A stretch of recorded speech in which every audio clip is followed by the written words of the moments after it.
അസ്സലാമു അലൈക്കും വറഹ്മത്തുള്ളാഹി. അൽഹംദുലില്ലാ വസ്സലാത്തു വസ്സലാമു അലാ റസൂലില്ലാ വഅലാ ആലിഹി വസഹബിൽ ഫായിസിന ബില്ലാഹ്. പ്രിയമുള്ള ശ്രോതാക്കളെ, നിങ്ങളുടെ മുമ്പാകെ എനിക്ക് പറയാനുള്ളത് എൻ്റെ ഗവേഷണ വിഷയമായ PhD ഡോക്ടറേറ്റ് എടുത്ത വിഷയമായ അതുമായി ബന്ധപ്പെട്ട ചില കാര്യങ്ങളാണ് നിങ്ങളുടെ മുമ്പാകെ പറയാനുള്ളത്. Environmental ethics in the light of Quran and ഹദീസ് എന്ന വിഷയത്തിൽ, അതായത് അറബിയിൽ അൽ അഖ്ലാഖിയത്തുൽ ബിഇയ ഫി ലൗഇൽ ഖുർആനിൽ കരീം വൽ ഹദീസിൻ നബവി എന്ന വിഷയത്തിൽ 2009 മുതൽ 2013 വരെയുള്ള കാലയളവിൽ 5 വർഷം മഹാത്മാഗാന്ധി യൂണിവേഴ്സിറ്റിക്ക് കീഴിൽ എറണാകുളം മഹാരാജാസ് കോളേജിൽ വെച്ച് അവിടുത്തെ റിസർച്ച് ഗൈഡായ ഡോക്ടർ അബൂബക്കർ സാറിൻ്റെ കീഴിലാണ് ഈ വിഷയത്തിൽ ഞാൻ ഗവേഷണ പഠനം ആരംഭിച്ചതും പൂർത്തിയാക്കിയതും. ഈ ഗവേഷണ പഠനം കേരളത്തിൽ പരിസ്ഥിതി ധർമ്മശാസ്ത്രം, എൻവിറോൺമെൻറ്റൽ എത്തിക്സും ഖുർആനും ഹദീസുമായി ചേർന്നിട്ടുള്ള ഒരു വിഷയം ആദ്യമായിട്ടാണ് ഗവേഷണ പഠനം നടക്കുന്നത്. അതിൽ വളരെ പ്രധാനമായ ഒരു ഫൈൻഡിങ്സ്, നബി സല്ലല്ലാഹു അലൈഹി വസല്ലമയുടെ ഹദീസിൽ നബി സല്ലല്ലാഹു അലൈഹി വസല്ലമ 4 ജീവികളെ കൊല്ലൽ വിലക്കിക്കൊണ്ട് പറഞ്ഞിട്ടുണ്ടായിരുന്നു. നഹ റസൂലുള്ളാഹി സ്വല്ലല്ലാഹു അലൈഹി വസല്ലം അൻ ഖത്ലി അർബഈൻ മിനദ് ദവാബി അൻ നംലത്തി വൻ നഹ്ലത്തി വൽ ഹുദ്ഹുദി വസ്സുറത്ത് എന്ന് പറഞ്ഞു. ഈ ഹദീസിൽ ഉറുമ്പ്, തേനീച്ച, ഹുദ്ഹുദ് പക്ഷി, സുറത് പക്ഷി, ഈ 4 ജീവികളെ നബി സല്ലല്ലാഹു അലൈഹി വസല്ലമ കൊല്ലൽ വിലക്കിയിരിക്കുന്നു എന്നാണ് ഹദീസിൻ്റെ താല്പര്യം. ഈ വിഷയം പഠന വിധേയമാക്കിയപ്പോൾ 2 കീടത്തെയും 2 പക്ഷികളെയും കൊല്ലൽ വിലക്കിക്കൊണ്ടാണ് നബി സല്ലല്ലാഹു അലൈഹി വസല്ലമ ഉത്തരവിട്ടിരിക്കുന്നത്. ഇതിൽ നംലത്ത്, നഹ്ലത്ത്, തേനീച്ചയും ഉറുമ്പും നമുക്ക് പരിചിതമാണ്. എന്നാൽ ഹുദ്ഹുദ് എന്ന് പറഞ്ഞ പക്ഷി കേരളക്കാർക്ക് പരിചിതമല്ല. അതേപോലെ സുറദ് എന്ന പേരും കേരളക്കാർക്ക് പരിചയമല്ല. ഇതിൻ്റെ പരിഭാഷകൾ ഹദീസ് ഗ്രന്ഥങ്ങളിലും ഹുദ്ഹുദ് എന്ന പേരിൽ ഖുർആനിൽ വന്നിരിക്കുന്ന പദവും ട്രാൻസ്ലേഷൻ ചെയ്തപ്പോൾ ചെറിയ പിഴവുകൾ പരിഭാഷകർക്കും മറ്റുമൊക്കെ സംഭവിച്ചിട്ടുണ്ട്. അതിൻ്റെ ഒരു കറക്ഷനും എൻ്റെ പഠനത്തിൻ്റെ ഭാഗമായിട്ട് വന്നിട്ടുണ്ട്. ഒന്നാമതായിട്ട് ഹുദ്ഹുദ് എന്ന് പറഞ്ഞ പക്ഷിയാണ് അതിൽ പരാമർശിക്കുന്നത്. ഈ ഹുദ്ഹുദ് എന്ന് പറഞ്ഞ പക്ഷി എന്താണ് എന്നുള്ളത് അറബി തഫ്സീറുകളിൽ ഹുദ്ഹുദ് എന്ന് പറയുമ്പോൾ തന്നെ അറബികൾക്ക് ആ പക്ഷിയെ സുപരിചിതമാണ്. ത്വാഇർ സുലൈമാൻ നബി അലൈഹി ഇസ്ലാമിയുടെ കഥയിലുള്ള ചരിത്രത്തിലുള്ള ആ പക്ഷിയാണ്. ഇതേപോലെ തന്നെ ഇംഗ്ലീഷ് ട്രാൻസ്ലേഷനുകൾ ഭൂരിപക്ഷവും നമ്മളെടുത്ത് പരിശോധിച്ച് നോക്കുമ്പോൾ കാണുന്നത് അതിൽ ഹുദ്ഹുദ് എന്ന് പറയുമ്പോൾ ഹൂപ്പ്, HOOPE എന്ന് പറയുന്ന ഒരു പക്ഷിയെ അവർ വെച്ചിട്ടുണ്ട്. ട്രാൻസ്ലേഷൻ കൃത്യമാണ്. സയൻറ്റിഫിക്കായിട്ടുള്ള അപ്രോച്ച് ഇംഗ്ലീഷ് പരിഭാഷകരും കാത്തു സൂക്ഷിച്ചിട്ടുണ്ട്. എന്നാൽ നമ്മുടെ കേരളത്തിലെ മലയാള പരിഭാഷകളിലേക്ക് വരുമ്പോൾ ഉണ്ടാകുന്ന ഹുദ്ഹുദ് എന്ന് പരാമർശിച്ചിട്ട് അതിനെ പരിഭാഷപ്പെടുത്തുമ്പോൾ മരംകൊത്തി എന്ന് പരിഭാഷപ്പെടുത്തിയ ഒരു പിഴവ് സംഭവിച്ചിട്ടുണ്ട്. യഥാർത്ഥത്തിൽ മരംകൊത്തിയല്ല, ഹൂപ്പു എന്ന് പറയുന്ന ഇംഗ്ലീഷിൽ അറിയപ്പെടുന്ന ഹുദ്ഹുദ് എന്ന അറബിയിൽ അറിയപ്പെടുന്ന ഈ പക്ഷി ഉപ്പുപ്പൻ പക്ഷി എന്നാണ് ബേഡ്സിൻ്റെ ഗ്രന്ഥങ്ങളിലൊക്കെ അതിന് ട്രാൻസ്ലേറ്റ് ചെയ്തിട്ടുള്ളത്. അപ്പോൾ ഉപ്പൂപ്പൻ എന്ന് പറയുന്നത് ഉപ്പനല്ല, ഉപ്പൻ എന്ന് പറഞ്ഞ ചെമ്പോത്ത് എന്ന് പറഞ്ഞ ഒരു പക്ഷിയുണ്ട്, അതല്ല, തലയിൽ കിരീടമുള്ള സോളമൻ ബേഡ് എന്ന അപരനാമമുള്ള ഈ പക്ഷിയാണ്. ഈ പക്ഷിയെ കേരളത്തിലെ വനങ്ങളിൽ ഇതുണ്ട്. ഇതിനെ ഞാൻ ആദ്യമായിട്ട് കാണുന്നത് 1999 പറമ്പിക്കുളം വൈൽഡ് ലൈഫ് സാങ്ച്വറിയിൽ. ഞാൻ അന്ന് പുല്ലൂറ്റ് ഗവൺമെൻറ് സ്കൂളിൽ വർക്ക് ചെയ്യുന്ന കാലത്ത് കുട്ടികളുമായിട്ട് പോയപ്പോൾ അവിടെ ഒരു നേച്ചർ ട്രയൽ നടത്തിയപ്പോൾ വനത്തിൻ്റെ അകത്ത് പോയപ്പോൾ കൂടെ ഉണ്ടായിരുന്ന വൈൽഡ് ലൈഫ് അസിസ്റ്റൻറ്റ് ആയ തോമസ് നെൽസൺ സാറും ഒരു പക്ഷിയെ ചൂണ്ടിക്കാണിച്ചുകൊണ്ട് പറഞ്ഞു, ഇതാണ് സോളമൻ ബേഡ്, ഹൂപ്പ് എന്ന് പറയുന്ന, ഉപ്പുപ്പൻ എന്ന് പറയുന്ന പക്ഷി. അന്നാണ് എനിക്ക് ഈ പക്ഷിയെ സംബന്ധിച്ച് പഠിക്കണമെന്നും ഒക്കെ വന്നത്. അങ്ങനെയാണ് ഈ ഖുർആനിലും ഹദീസിലും പറഞ്ഞിട്ടുള്ള ഹുദ്ഹുദ് എന്ന് പറഞ്ഞ പക്ഷി ഇതാണ് എന്ന് എനിക്ക് ആദ്യമായിട്ടൊന്ന് കാണാൻ കഴിയുന്നു. 2000 ആയപ്പോഴേക്കും ഷബാബിൽ ഇത് സംബന്ധമായിട്ടുള്ള ഒരു ലേഖനം ആദ്യമായിട്ട് വന്നു. ഏകദേശം ഇപ്പോൾ 25 വർഷം മുമ്പ് ഷബാബിൽ നമ്മുടെ പരിഭാഷകളിൽ കാണുന്ന ഹുദ്ഹുദ് മരംകൊത്തിയല്ല, ഉപ്പൂപ്പൻ എന്ന് പറഞ്ഞ പക്ഷിയാണ്, ഹൂപ്പ് എന്ന് പറയുന്ന പക്ഷിയാണ് എന്ന് പറഞ്ഞ് ലേഖനം എഴുതിയിരുന്നു.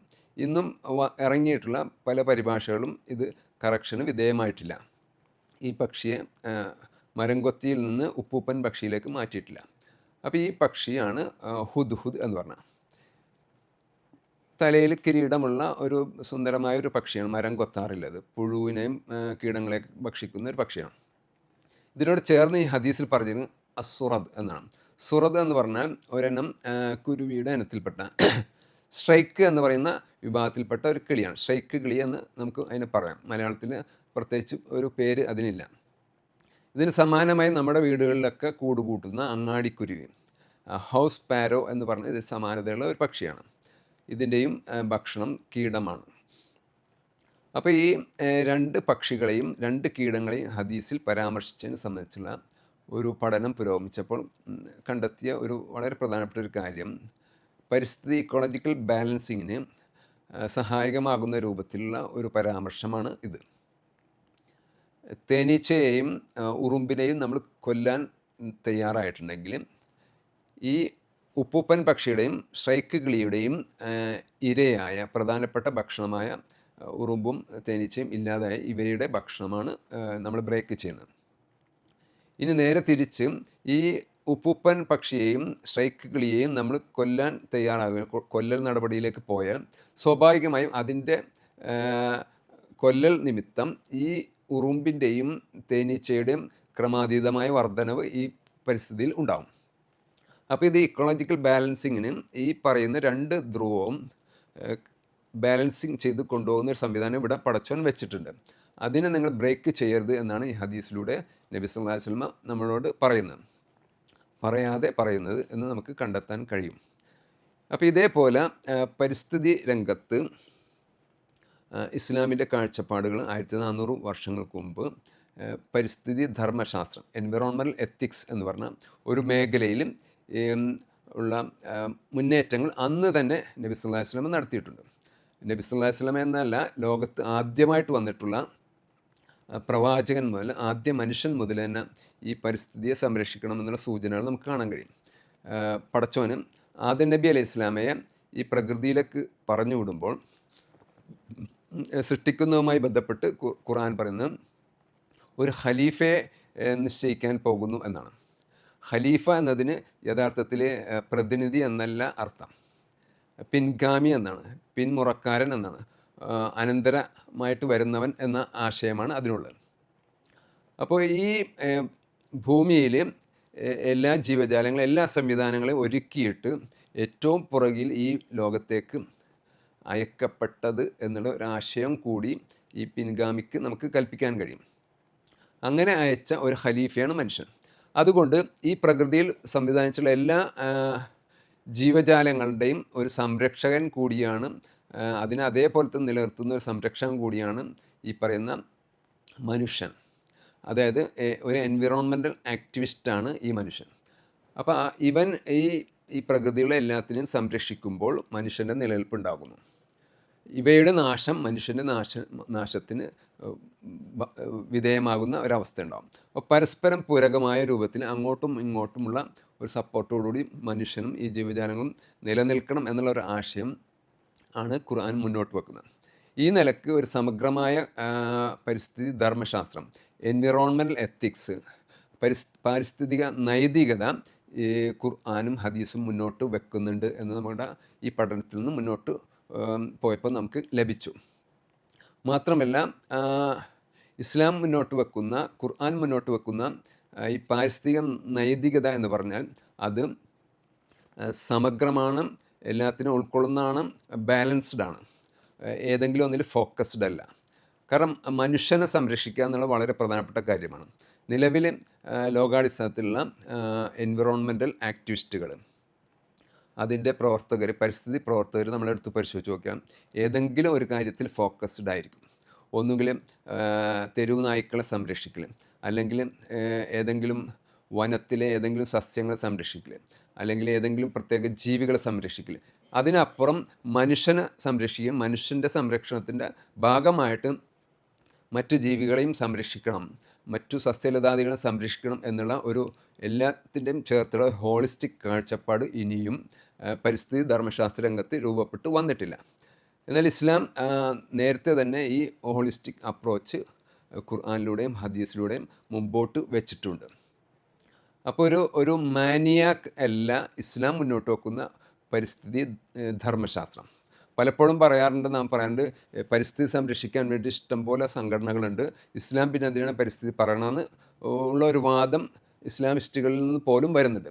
യഥാർത്ഥത്തിൽ മറ്റുള്ളവർ പരിസ്ഥിതിയെ സംരക്ഷിക്കുന്നതിനേക്കാളും അത്യുഗ്രനായ രൂപത്തിലെ പരിസ്ഥിതി സംരക്ഷണ കാഴ്ചപ്പാട് ഖുർആൻ മുന്നോട്ട് വെക്കുന്നുണ്ട്. അതാണ് ഇസ്ലാമിൻ്റെ ഖുർആനിൻ്റെ ഒരു പ്രത്യേകത. ആ നിലക്ക് വളരെ പ്രാധാന്യമുണ്ട് ഇസ്ലാമിലെ എൻവിറോൺമെൻറ്റൽ എത്തിക്സ് എന്ന് പറയുന്നത്. റേച്ചൽ കാഴ്സൺ എന്ന് പറയുന്ന 1960കളിൽ വന്നിട്ടുള്ള റേച്ചൽ കാഴ്സൺ മുതലാണ് ശരിക്ക് പരിസ്ഥിതി ധർമ്മശാസ്ത്രം എന്ന് പറയുന്ന ഒരു കാഴ്ചപ്പാട് രൂപപ്പെട്ടു വരുന്നത്. പരിസ്ഥിതിയിൽ പ്രശ്നങ്ങൾ ഉണ്ടാകുന്നുണ്ട്, സംരക്ഷിക്കണമെന്നുള്ള. അതിന് എത്രയോ വർഷങ്ങൾക്ക് മുമ്പ് തന്നെ ഈ പറയുന്ന പരിസ്ഥിതിയെ സംരക്ഷിക്കണം, അതിന് ഉത്തരവാദിത്തം മനുഷ്യനാണെന്നുള്ള സൂചനകൾ ഖുർആനിലും ഹദീസുകളിലും നമുക്ക് എമ്പാടും കാണാൻ കഴിയുന്നുണ്ട്. ഈ നിലക്ക് ഒന്നാണ് ഇസ്ലാം മുന്നോട്ട് വെക്കുന്ന എൻവിറോൺമെൻറ്റൽ എത്തിക്സ് എന്നതാണ് എൻ്റെ പഠനത്തിലൂടെ മുന്നോട്ട് കൊണ്ടുവന്ന ഒരു കാര്യം. ഇത് നമ്മുടെ സമൂഹം തിരിച്ചറിയാൻ വേണ്ടി മാത്രമാണ് ഈ കാര്യം ഇങ്ങനെ പറയുന്നത്. യഥാർത്ഥത്തിൽ മറ്റു പരിസ്ഥിതിവാദത്തെ നമ്മൾ കാണേണ്ടത് ഏതെങ്കിലും മനസ്സിനുണ്ടാകുന്ന ഒരു ചൊരുക്ക്, മനസ്സിനുണ്ടാകുന്ന ഒരു ചൊരുക്കോ അല്ലെങ്കിൽ ഒരു മാനിയ, ഒരു മതിഭ്രമമോ ഒരു മേഖലയിൽ ഉണ്ടാകുമ്പോൾ അവിടെ സംരക്ഷിക്കണം എന്ന് പറയുന്ന അങ്ങനത്തെ ഒരു വൈകൃതമോ വൈകല്യമോ അല്ല യഥാർത്ഥത്തിൽ പരിസ്ഥിതി സംരക്ഷണ മേഖലയിൽ ഉണ്ടാവേണ്ടത്. അതിന് നേരത്തെ പറഞ്ഞ മാതിരി സന്തുലിതമായ ബാലൻസ്ഡായ ഒരു പരിസ്ഥിതി കാഴ്ചപ്പാട് രൂപപ്പെട്ടു വരണം. ആ കാഴ്ചപ്പാട് ഇനിയും ആഗോള അടിസ്ഥാനത്തിൽ പോലും നമ്മളെടുത്ത് പരിശോധിച്ച് നോക്കുക, world wide fund for nature പോലുള്ള, ഗ്രീൻ പീസ് പോലുള്ള പരിസ്ഥിതി സംഘടനകളും അതേപോലെ തന്നെ പരിസ്ഥിതി മേഖലയിൽ വലിയ ശ്രമങ്ങൾ നടത്തിയ ലോകാടിസ്ഥാനത്തിൽ ആക്ടിവിസ്റ്റുകളും ഇന്ത്യയിലുള്ള ആക്ടിവിസ്റ്റുകൾ ഇവരൊക്കെ എടുത്ത് പഠിച്ചു നോക്കിയാൽ ഏതെങ്കിലും ഒരു മേഖലയിൽ മാത്രം ഒതുങ്ങുന്ന ഒരു മാനിയക് ആയിട്ടുള്ള ഒരു പരിസ്ഥിതി കാഴ്ചപ്പാടാണ് അവർ മുന്നോട്ട് വെക്കുന്നത്. അതുകൊണ്ട് ഇനിയും ലോകാടിസ്ഥാനത്തിൽ രൂപപ്പെട്ടു വരാത്ത ഒരു എൻവിറോൺമെൻറ്റൽ ആക്ടിവിസത്തിനുള്ള ഒരു സാധ്യത, ഖുർആൻ മുന്നോട്ട് വെച്ച ഒരു സാധ്യത ഇനിയും നമ്മുടെ സമൂഹത്തിലേക്ക് എത്തിക്കേണ്ടതുണ്ട്.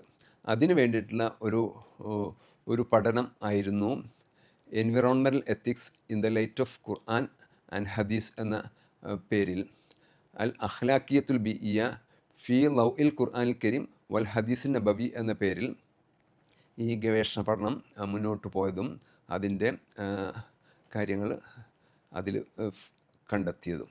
ഇതാണ് എനിക്ക് ശ്രോതാക്കളോട് ഈ വിഷയവുമായി ബന്ധപ്പെട്ട് സംസാരിക്കുകയാണ്. ഇത്രയും പറഞ്ഞുകൊണ്ട് ഞാൻ എൻ്റെ വാക്കുകൾ ചുരുക്കുന്നു. വ ആഖിറു ദഅവാന അൽഹംദുലില്ലാഹി റബ്ബിൽ ആലമീൻ. അസ്സലാമു അലൈക്കും വറഹ്മത്തുള്ളാഹി.